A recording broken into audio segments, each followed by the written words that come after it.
C'est en revanche une mise en œuvre positive de la laïcité, et c'est ce que vous faites tous les jours, partout où vous êtes présents. Cet accord, il vient en fait incarner, matérialiser un travail qui a été déjà construit ensemble antérieurement.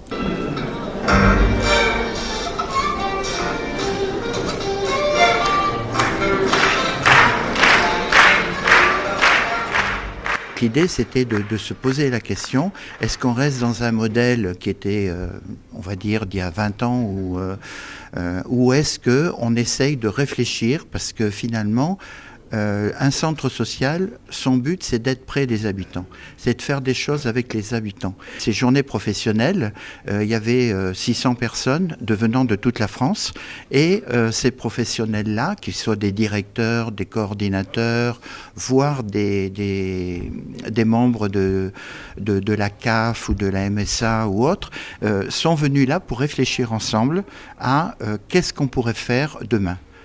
Pour moi, le centre social, et je pense qu'on peut le dire pour la fédération, c'est un lieu de relation.